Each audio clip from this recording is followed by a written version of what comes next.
찬송가 291장 외롭게 사느니 그 누군가. 291장 찬송합니다. 외롭게 사느니 그 누군가. 마음 아파 헤매는 그대로다.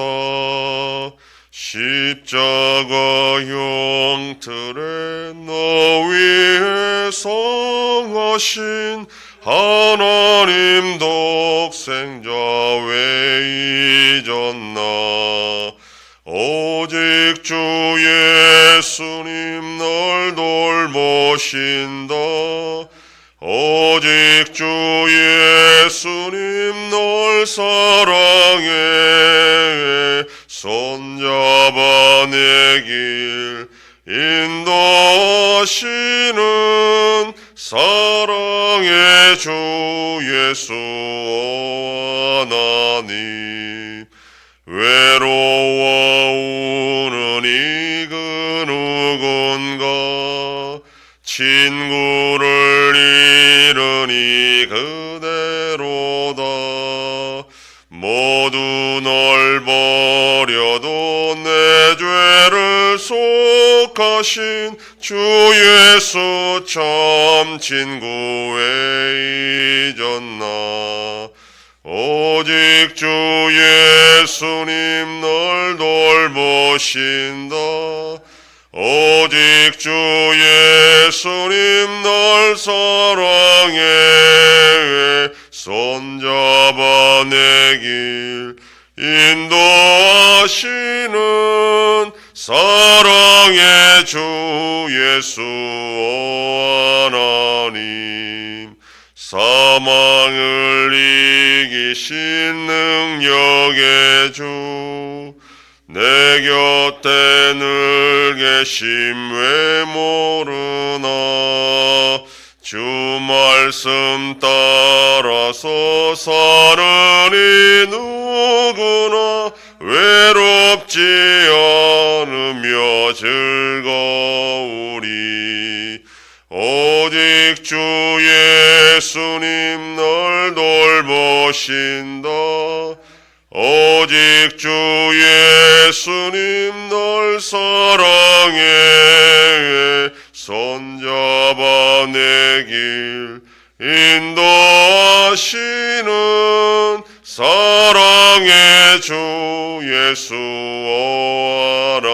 하나님.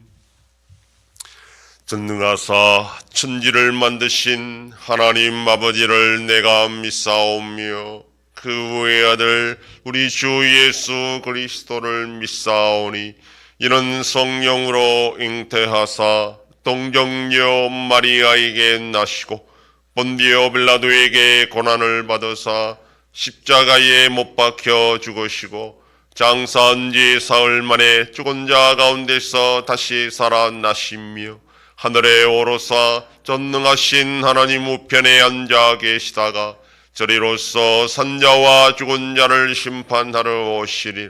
성령을 믿사오며 거룩한 공예와 성도가 서로 교통하는 것과 죄를 사하여 주시는 것과 몸이 다시 사는 것과 영원히 사는 것을 믿사옵나이다. 아멘. 하나님 말씀 요한복음 21장 1절에서 3절까지의 말씀입니다. 신약성경 184페이지.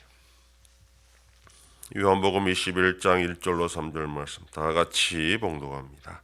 그 후에 예수께서 디베랴 호수에서 또 제자들에게 자기를 나타내셨으니 나타내신 일은 이러하니라.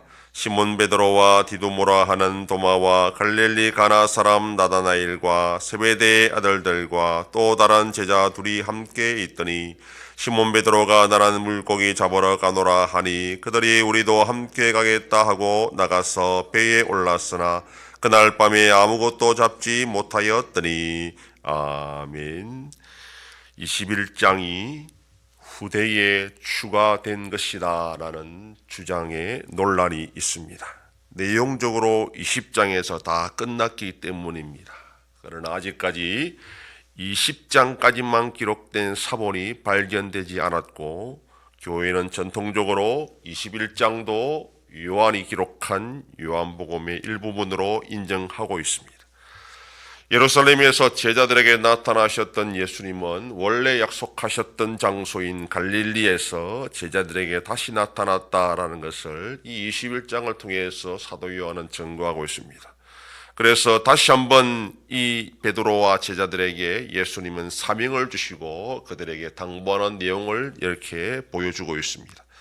2절에서 이때 있었던 제자들의 이름을 거론합니다. 통상 베드로를 제일 먼저 거론하는 것은 이미 초대교회에 그가 교회를 대표하는 인정을 받았다는 것을 의미합니다. 그런데 그 다음이 도마입니다. 아마도 요한은 의도적으로 베드로와 도마를 앞세웠을 것이다, 그렇게 보고 있습니다. 그들은 예수님을 부인했고 예수님의 부활을 의심했던 자들입니다. 그런 두 제자가 여전히 예수님의 약속을 기억하여 갈릴리에 모여 있다라는 것을 사도 요한은 강조하고 싶었던 것입니다. 나머지 제자들은 요한복음 초반에 등장하다가 사라졌던 나다나엘과 또 세베대의 아들들, 즉 야고보와 요한, 그리고 나머지 2명의 익명의 제자입니다. 1장 44절에서 빌립, 안드레, 베드로가 베세다 사람들이었고 나다나엘을 찾았다, 그렇게 기록합니다. 따라서 나머지 2명의 제자도 바로 빌립과 안드레일 가능성이 높습니다. 모두 다 같은 고향 사람들이기 때문입니다. 그러므로 요한복음은 마지막을 시작과 등장인물이 동일한 사람을 지금 배치시키면서 사도 요한은 그렇게 이 복음을 마치려고 한다는 것을 알 수 있습니다. 이들이 물고기를 잡으러 갔다는 것에 대해서도 논란이 있습니다. 과연 이들은 예수님이 당부하신 명령을 잊어버리고 옛날로 돌아간 것인가? 아니면 예수님과 만날 약속을 믿고 갈릴리로 돌아왔다가 그냥 기다리에게는 그래서 그냥 물고기를 단지 잡은 것인가 하는 논란입니다.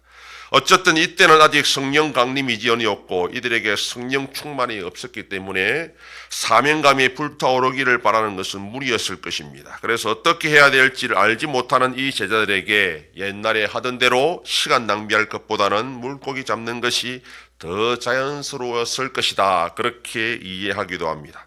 오늘 본문이 말씀하시는 것은 그러나 예수님을 떠나서는 아무것도 할 수 없다는 요한복음 15장 5절의 말씀을 다시 지금 기억시키는 그런 내용이라는 겁니다. 밤새도록 이들이 아무것도 잡지 못했다는 것은 마치 베드로가 처음 예수님을 만났던 상황과 너무 흡사하다는 것을 우리가 알 수 있습니다. 7명의 제자들은 모두 어부들이었습니다. 물론 3년 동안 그 일을 잠시 중단했다 해서 그 실력이 하루아침에 사라지는 것은 아니었습니다. 그럼에도 그들은 아무것도 잡을 수가 없었다는 것입니다. 이때 이들은 더 이상 물고기를 낚는 자들이 아니라 사람을 낚는 자들이 되었다라는 사실을 그들은 알지 못했던 것입니다. 그리고 그 일을 위해서 예수님이 반드시 그들에게 필요하다는 것을 지금 보여주는 것입니다. 이들은 여전히 주님을 찾지 않았습니다. 오히려 뒤에 보면 주님이 먼저 이들을 찾아오셨다라는 것을 알 수 있습니다. 그리고 그들에게 다시 한번 사명을 주시고 그 사명을 감당하도록 능력을 주신 것입니다. 이것이 바로 제자들이 일하는 방식이 되어야 된다는 것을 우리에게 알려주고 있습니다. 주의 일은 우리의 힘으로만 하는 것이 아니라 예수님의 능력으로 한다라는 것을 보여줍니다. 그럴 때 우리가 돋보이는 것이 아니라 예수님이 돋보이게 되는 것입니다. 오늘도 우리가 예수님의 능력으로 예수님의 일을 해나가는 복된 하루가 되기를 소망합니다. 기도하겠습니다. 하나님 아버지 감사합니다. 지난밤도 지켜주시고 또 이 새벽을 깨우며 주님 앞에 나와 기도하고 오늘 하루도 살아가게 하시니 감사합니다. 제자들이 부활하신 예수님을 만날 장소가 갈릴리였다는 것을 기억하고 그곳에 있었지만 물고기 잡는 것을 통해서 여전히 그들에게는 주님이 필요하다는 것을 깨닫고 주의 일을 감당하기 위해서는 주의 능력이 필요함을 알고 철저히 주님을 의지하는 제자로 거듭나는 모습을 통하여 우리의 삶 가운데에도 우리가 주의 일을 할 때에 내 힘으로만 하는 것이 아니라 하나님이 주신 능력으로 하나님의 영광을 위하여 일해 나간다는 사명감으로 살아가 나가는 오늘 복된 하루가 되게 하여 주시옵소서. 하나님 아버지, 우리 나라와 함께 하셔서 하나님의 은혜와 긍휼로 이 나라의 여러 가지 어려운 문제를 잘 해결해 나갈 수 있도록 인도하여 주시옵소서. 전쟁 속에 있는 나라들을 불쌍히 여겨주시고 속히 평화가 임하게 하여 주시옵소서. 우리 yan성교회의 새해를 향하여 나타내심으로 놀라운 역사를 체험하는 교회가 되게 하여 주시옵소서. 성도의 가정과 생업에 복을 더하여 주셔서 감사가 넘치는 가정이 되게 하여 주시옵소서. 자녀들의 삶 가운데도 함께하여 주시고 어린 생명들을 지켜주시옵소서. 연로하신 어르신들 붙잡아 주시며 병중에 있는 성도들을 불쌍히 여기사 치료하여 주시고 회복시켜 주시옵소서. 이 새벽에도 주님께 기도하는 종들을 기억하시고 간절히 구하고 빌 때마다 들으시고 속히 응답하여 주시옵소서. 감사드리며 예수님 이름으로 기도드립니다. 아멘. 하늘에 계신 우리 아버지여, 이름이 거룩히 여김을 받으시오며 나라의 임하옵시며 뜻이 하늘에서 이룬 것 같이 땅에서도 이루어지이다. 오늘날 우리에게 일용할 양식을 주옵시고 우리가 우리에게 죄 지은 자를 사하여 준 것 같이 우리 죄를 사하여 주옵시고 우리를 시험에 들게 하지 마옵시고 다만 악에서 구하옵소서. 대개 나라와 권세와 영광이 아버지께 영원히 싸움나이다. 아멘.